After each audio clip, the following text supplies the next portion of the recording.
Welcome to the Rock.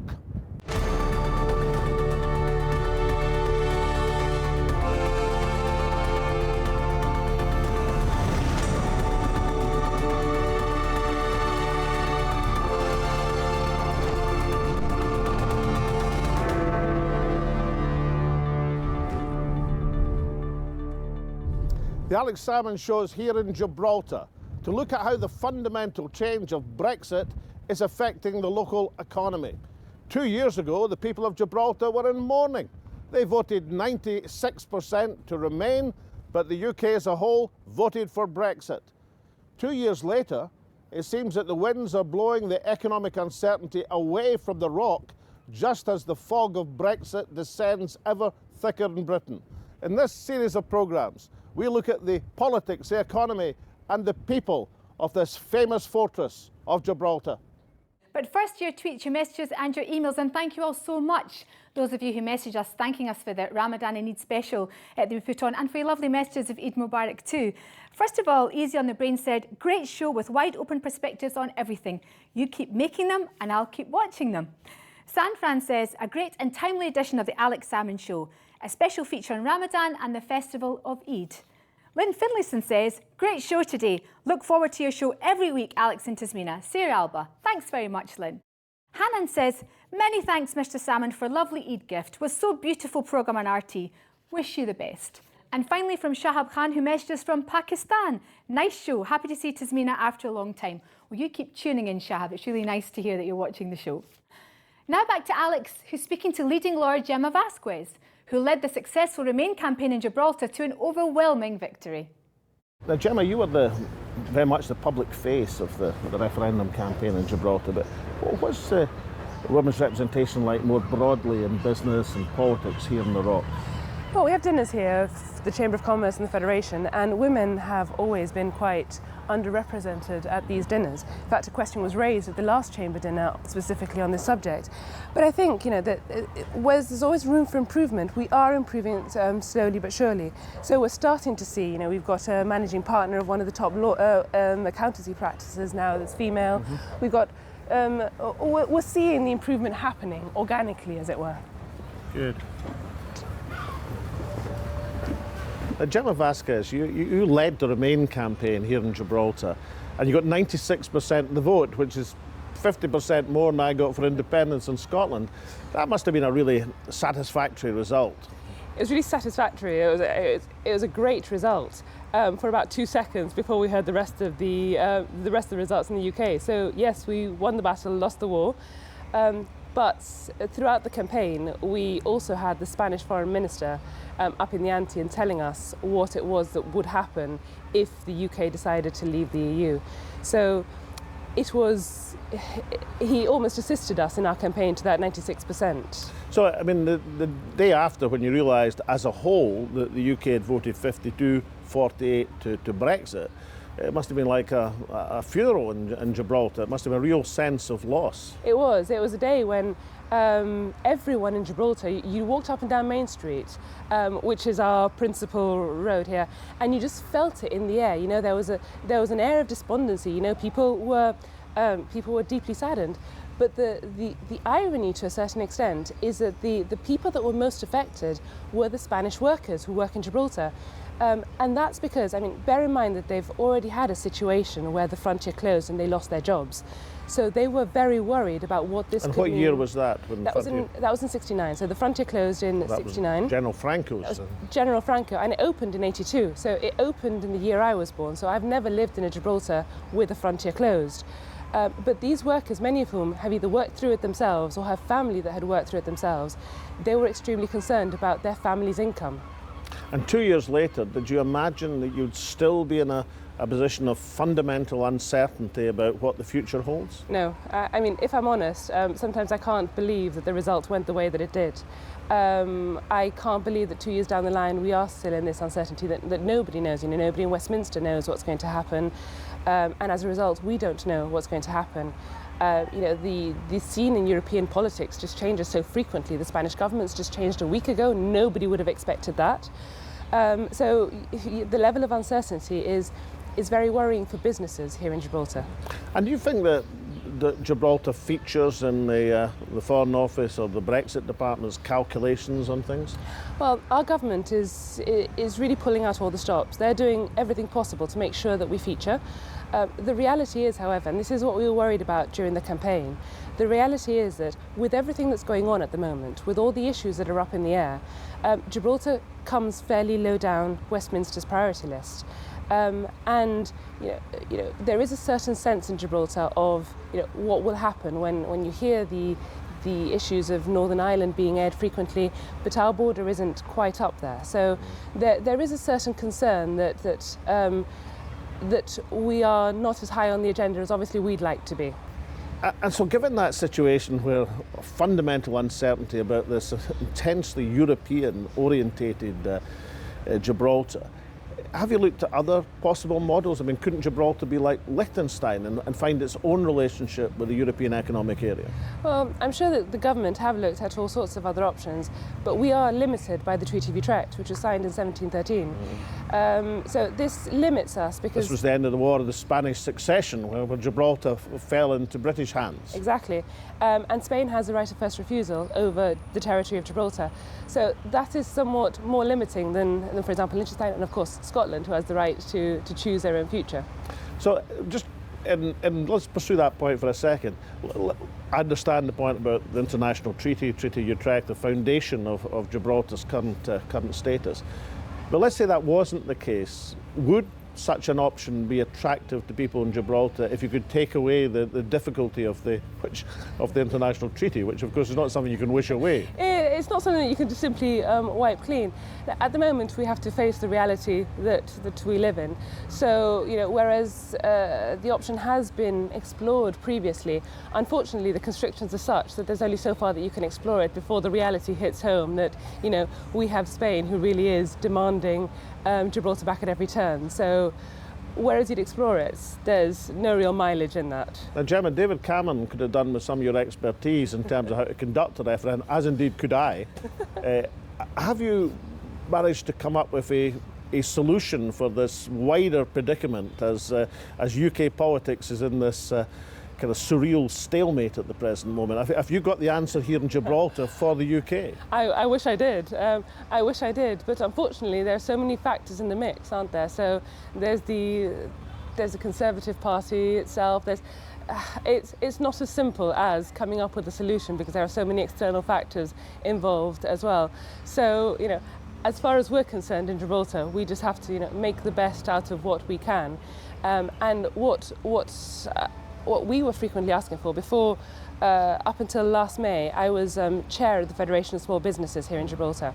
And what we were saying to the UK is, look, we can't determine the outcome of what the negotiations with the EU will be, but bilaterally the UK and Gibraltar can come up with an agreement of sorts which secures our businesses and gives some certainty to our businesses. Now that is starting to come. So at least I think that we are doing everything that we can to try and give some certainty to businesses in Gibraltar.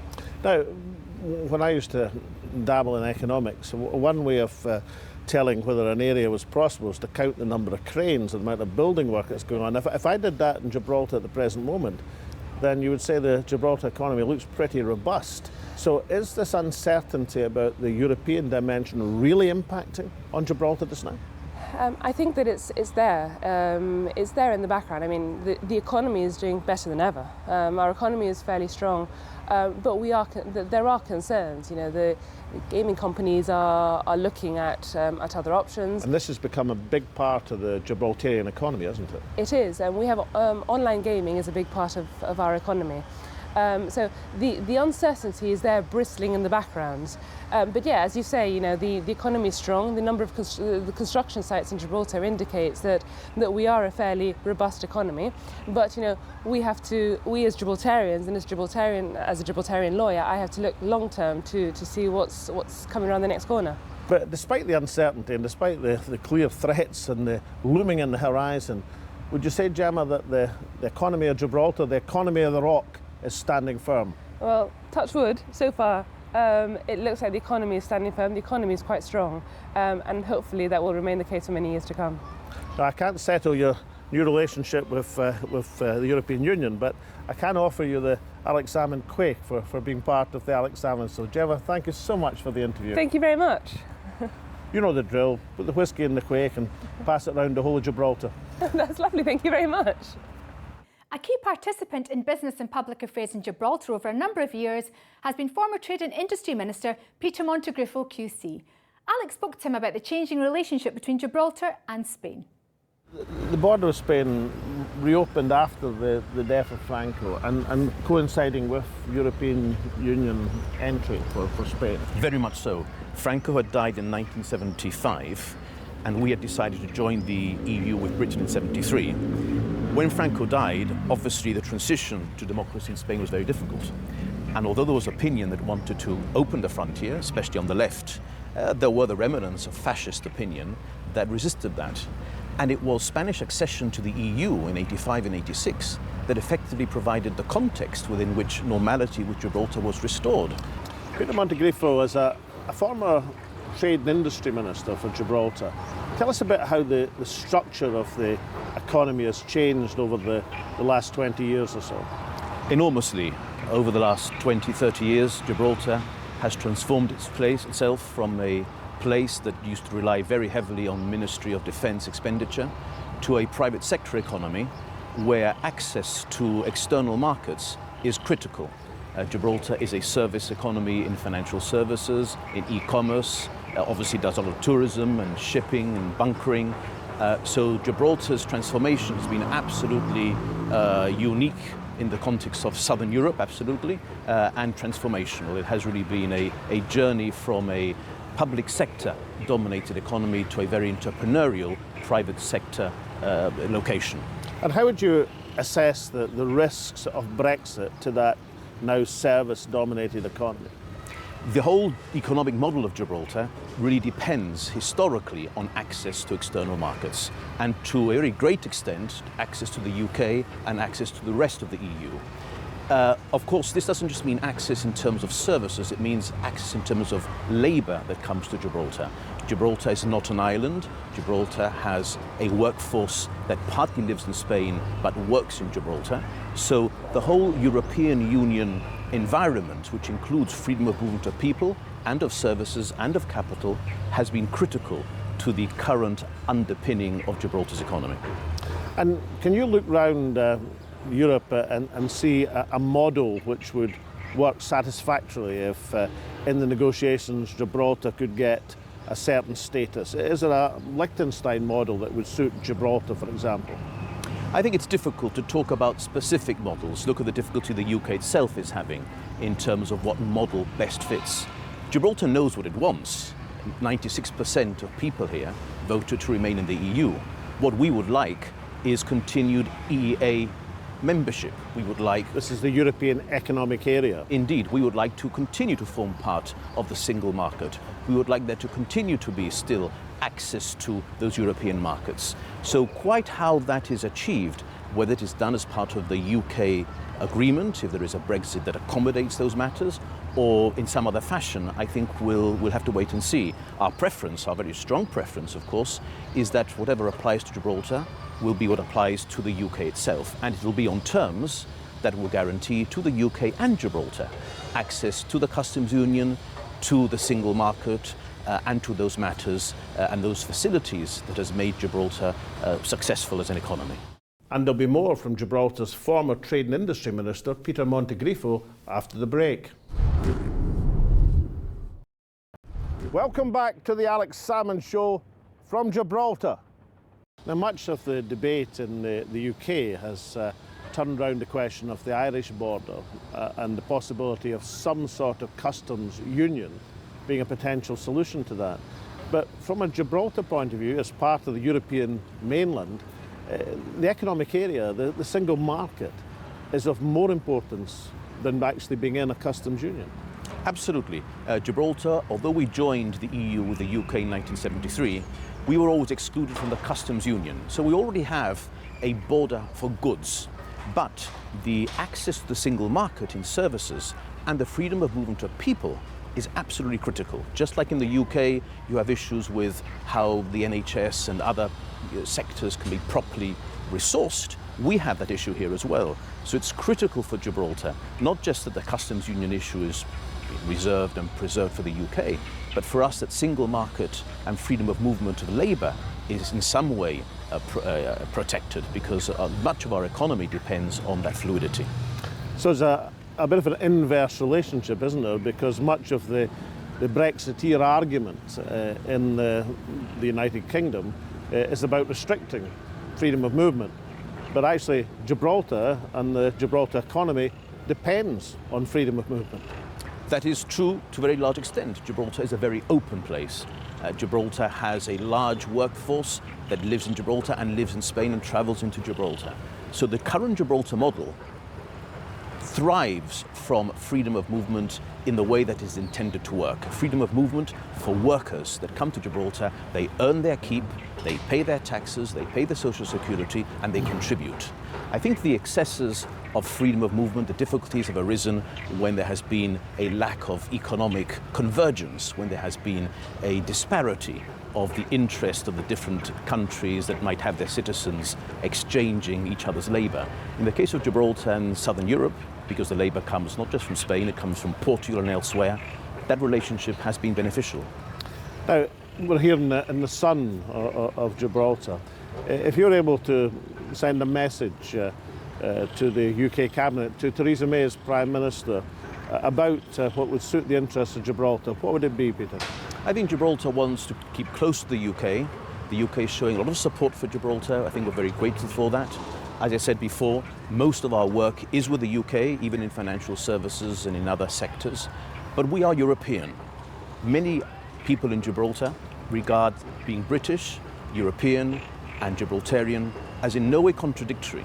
They are part of a triangle of identity that is absolutely authentic and absolutely preservable. And what I would ask the United Kingdom is that in defending its own interests, that it not forget not just those constituents in Gibraltar, but indeed that very large opinion in the UK, in Scotland, in Northern Ireland, in Wales, that regard itself as European. The point is always made that the UK did not vote to leave Europe, but to leave the EU. But being in Europe means you have rights and facilities which you've got to somehow preserve. And I think our appeal is that it should be a sensible Brexit that puts people's interests ahead of dogma. Peter Montegriffo, thank you very much for the interview. Thank you. To discuss the impact of Brexit on the local economy, Alex spoke to Gibraltar's leading real estate figure, Mike Nicholls. Now, I'm joined by Mike Nicholls, who runs the largest estate agents in Gibraltar and elsewhere, of course, but particularly in Gibraltar, Chesterton's. Mike, what's been the impact of Brexit thus far on the property market here in Gibraltar? Well, somewhat perversely, it's been beneficial. We woke up the day after the referendum and thought the end is nigh. You know, the border was going to close, everybody would leave Gibraltar. The opposite has happened. We have 40% of our workforce commuting in, and the immediate reaction was that people started moving in from Spain because they thought, well, one day they can't get to work. So there was a rush on rental properties. So that's interesting. So the fact that you couldn't have a guaranteed open border in a few months' time now, but then 2 years' time made people take provision to establish their own kind of property stake in the rock. Absolutely. We've got 27,500 jobs. 13,000 of our employees come across the border every day. And so it only takes a few hundred of those to want to live here, and all of a sudden we're full up. So we are actually full up. Developers have responded. You've probably been around and seen lots of cranes. In a way, we can't build fast enough. So if you look at our last 2 years, I'd never have imagined this, but our last 2 years will have been our best 2 years. Well, there used to be an economic forecasting institute when I was dabbling in economics a generation or so ago, called the Hudson Institute. Right. And their forecasting technique for regional economies was to count the number of cranes and building sites. If you applied that technique to Gibraltar, then you would come to the conclusion this was an economy booming and thriving. It's somewhere between robust and booming, yes. It's as though Brexit won't affect our economic model. We think we've got an economic model whether we're in or outside the EU. Most of our services outside of Gib rely on the internet. You know, we don't have physical exports. There's nothing we create here for a goods point of view. It's all services. So we can survive on services in or outside the EU. But your services currently have access to the European Economic Area, which must be a substantial advantage. Yes, but when we had a look at it about 12 months ago, the study suggested perhaps 85%, even close to 90% services going to the UK. So we will retain a common market with the UK. I think that's already been agreed. So our worst case scenario is, say, a 10, 12, 15% hit to GDP, and that's the worst case. So you would identify the major economic threat from Brexit to Gibraltar is in the movement of people into work? Absolutely. We're not in the customs union today, so we have issues at the border in terms of goods coming over. The commercial border closes at 2 o'clock, and if the lorry doesn't get there in certain times, you go to Morrison's and there's no tomatoes. And we have all of that with goods. That's what they're saying is going to be happening in the UK, according to the secret cabinet papers. Well, we have those issues in our local shops. The mood of the commercial border is when we get our goods, so we live with that. It is the fact that 42% of our workforce commute in every day. It's a threat to the businesses here if they can't get their employees in. We can't fit all those employees into Gibraltar with the current housing, which is why we're building more.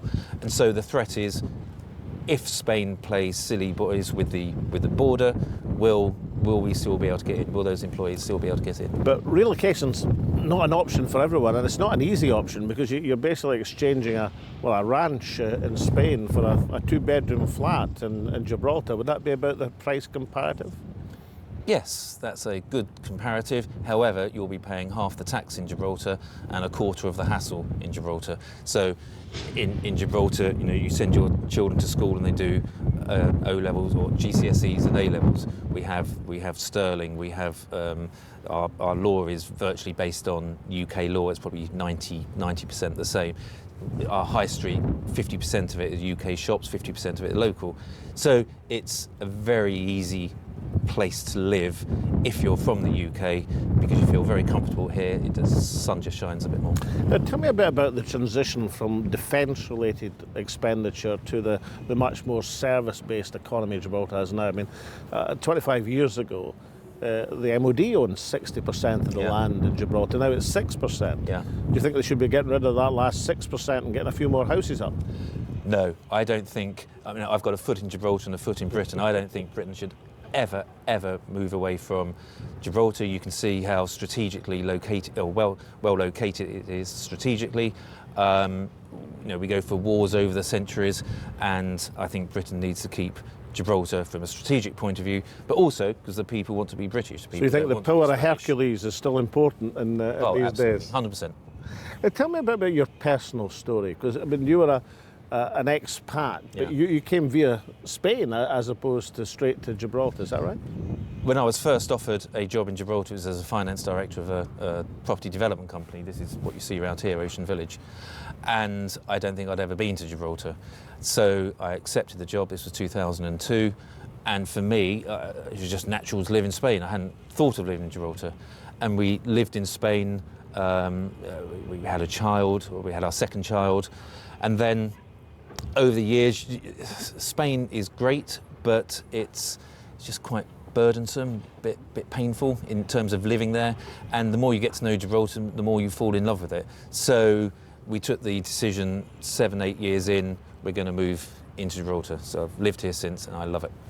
And if you had some, instead of home thoughts from abroad, if you had some advice from abroad to UK politicians, should they be looking at the Gibraltar model and being outside the customs union, which is currently the major centre of debate in the UK, but inside the European Economic Area, as opposed to vice versa? What would be your advice to UK politicians looking at the success and robustness of the Gibraltarian economy? Well, as a Remainer, and 96% of us were at the time, I've probably shifted my allegiance to a Leaver over the last 2 years, and I'm not sure how I'd vote if we voted again, possibly leave, because I now realise that I think there is life outside the EU. How the EU have conducted themselves in negotiations doesn't make me want to be part of those people. The business model here copes with being outside the customs union, and I think we can have the confidence to trade beyond just the EU. If you look at Spain Spain exports far more to goods and services, far more to the UK than vice versa. You know, they need us. We just need to stand up and trust our own abilities a bit more. So I think there's life outside the EU. So I'm shifting. And in terms of Gibraltar's place in the negotiations, I mean, Ireland is dominating Yes. the negotiations. The border issue in Ireland is I suppose, the single biggest issue in the negotiations. It may be the straw that breaks the camel's back, but Gibraltar hardly figures. In your estimation, do you think that's an advantage for Gibraltar to, well, softly catches Barbary 8? With Ireland, you have two willing parties, I believe, between Northern Ireland and Southern Ireland. They don't want a hard border. But then you have the EU, who don't want to make it easy to have this soft border, because that will encourage other people to leave. So funnily enough, we're negotiating with the EU that I believe don't want that it's not in their interest to have an answer. If you take it here, there's not two willing parties. We're always willing to talk with Spain. They don't see this as a negotiation with us. They see it as a negotiation with the UK. They've got the EU on the side. So I think we'll probably be the last piece of the jigsaw to work through. And no one's really thought of a solution yet. Spain doesn't want a solution, but I think, you know, at the 11th hour there'll be a solution, and in my mind, my prediction is that we will just stay roughly the same and we will carry on as usual. There won't be a big cliff edge approach on March the 29th next year, and we'll continue in our slow but sure growth to prosperity. And Gibraltar property prices, Mike, in a word, up or down? Slowly and surely up. No boom, no bust, steady and sure increase. Thank you very much. Thank you. Thank you, sir. So from Tasmina and myself, the whole team at the Alex Salmond Show, it's goodbye for now. We'll see you next time. Still in Gibraltar, still on the rock. Next week, in the second part of our special series in Gibraltar, we'll be diving into the history and culture of the territory and meeting some of its finest poets, writers and historians. And what's the artistic scene like in Gibraltar? Amazing. You would not believe that 30,000 people could have so much art in them. And we'll also be exploring how Gibraltarians are coping with the implications of Brexit. We've been hit hard, but I always say Gibraltar's like a cat. When you grab it like that and you drop it, it always falls on its feet.